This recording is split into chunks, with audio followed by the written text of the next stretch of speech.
autorités qui sont occupées au niveau du Katanga en général à faire plus des opérations en retour, à puiser l'argent du Katanga pour l'envoyer à leur mentor ici, sans aucun souci pour la population. Les conséquences sont là. Vous savez, Peter, il y a un problème avec nos amis du FCC. Nos amis du FCC ont pris la mauvaise habitude. Bon, je ne sais pas si c'est la bonne pour eux.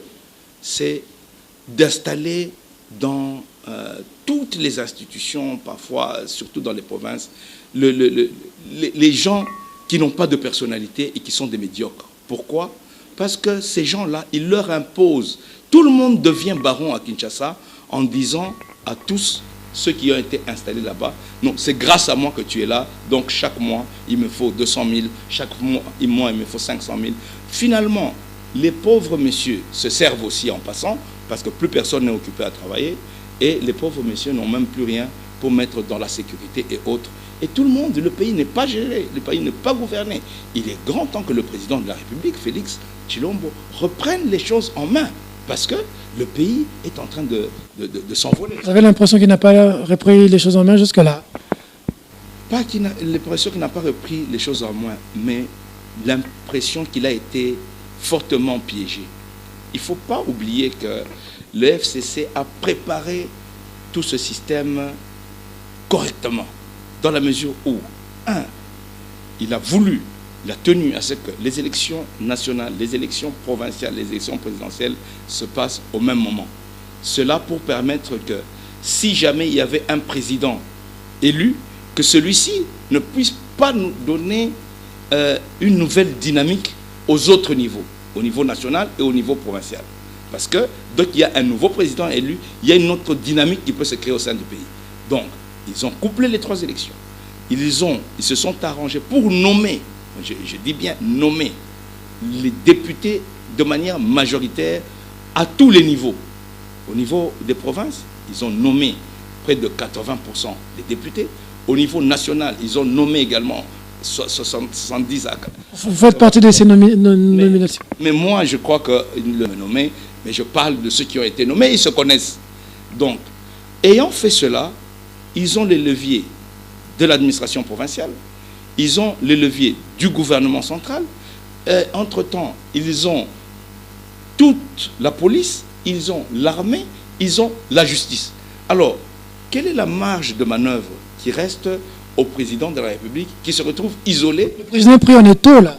Mais il est pris en étau et il va, dès qu'il va nommer ou va nommer le Premier ministre, eh ben, le président va se retrouver dans une difficulté supérieure à ce qu'il connaît maintenant. Parce que maintenant, il a un gouvernement de transition avec un Premier ministre qui n'en est plus un, qui le laisse prendre certaines prérogatives. Mais ça ne sera plus le cas lorsqu'il aura nommé un Premier ministre. Il sera complètement verrouillé et il ne saura rien faire dans la mesure, en plus, qu'il ne pourra pas démettre le Premier ministre. Il n'y a que l'Assemblée nationale qui pourra démettre le Premier ministre. Le président n'a pas qualité de... Il n'a pas la capacité, ce n'est pas prévu pour le président de faire partie d'un Premier ministre. Il n'y a que l'Assemblée nationale qui peut faire partie du Premier ministre. Alors comment déboulonner le système comme il le veut? Moi, j'aurais été à la place du président de la République. J'accepterais une cohabitation. C'est-à-dire, pas une coalition, mais une cohabitation. C'est-à-dire, moi, je reste avec mon camp, dans le camp de l'opposition, et le gouvernement qui vient, il gère. Mais moi, je le contrôle et je suis ses actions. Parce que, en étant dans une coalition où on ne lui cède rien, dites-vous bien que sur 26 provinces, je ne sais pas s'il cache à 2 provinces, hein, il va avoir peut-être une province.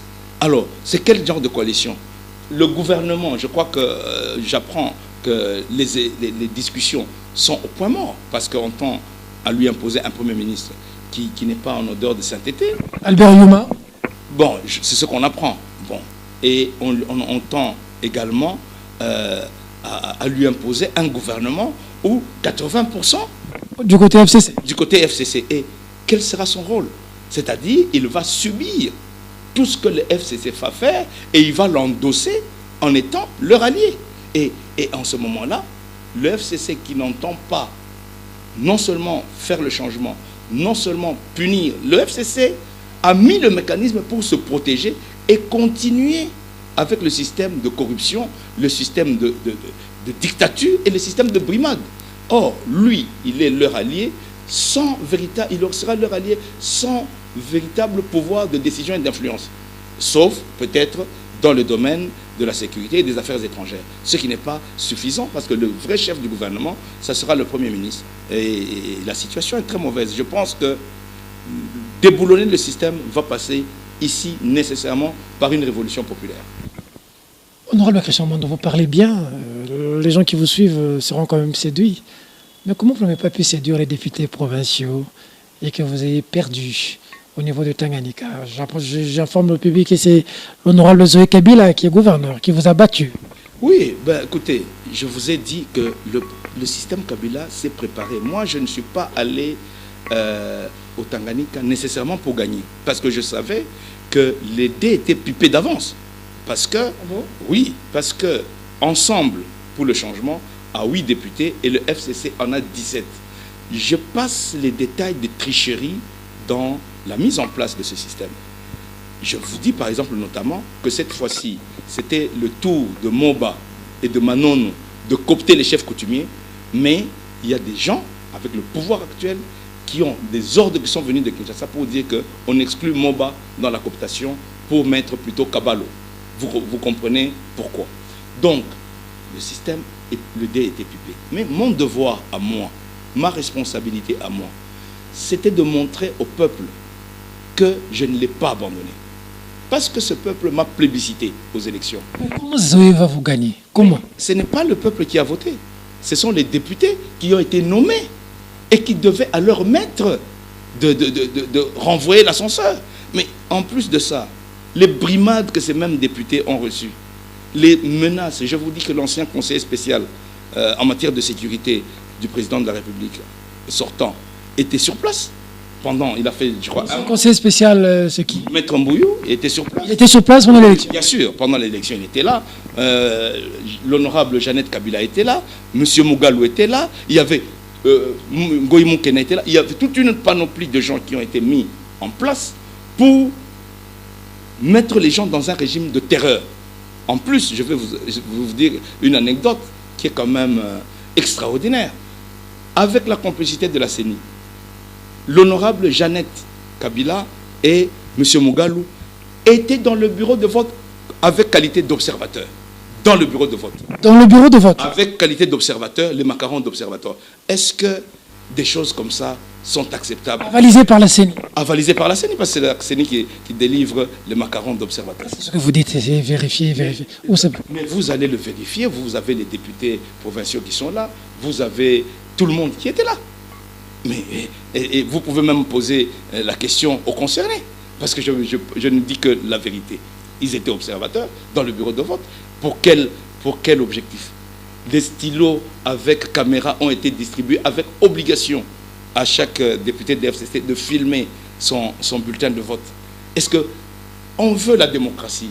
On ne veut même pas laisser la liberté même à ses propres hommes de choisir en âme et conscience.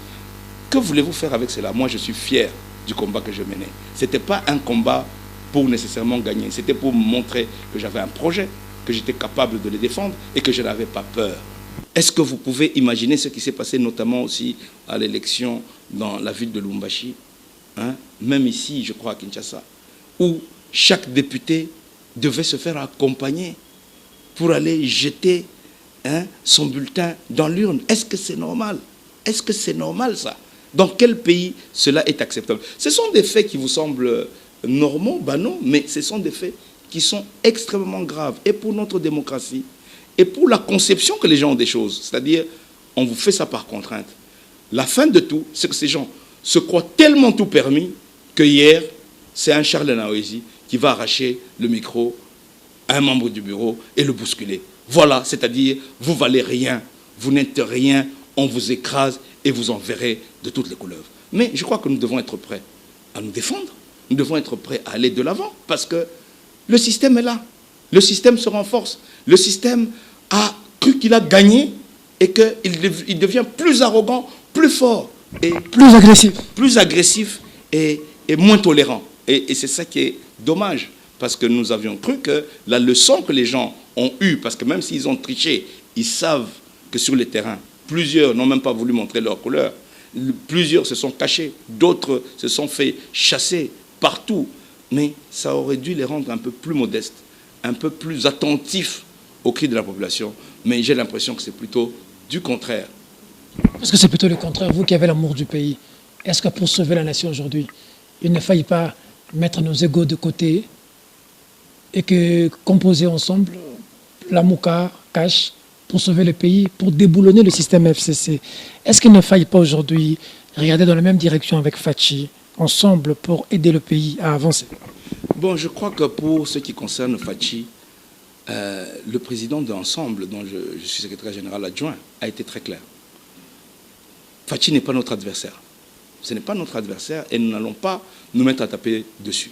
Je crois que non, pas du tout. Ça, c'est notre ligne de conduite. Nous ne tapons pas sur Fachi. Pas d'attaque sur Fachi. Pas d'attaque sur Fachi. Au contraire, Fachi, lorsque c'est possible, il faut lui tendre la main.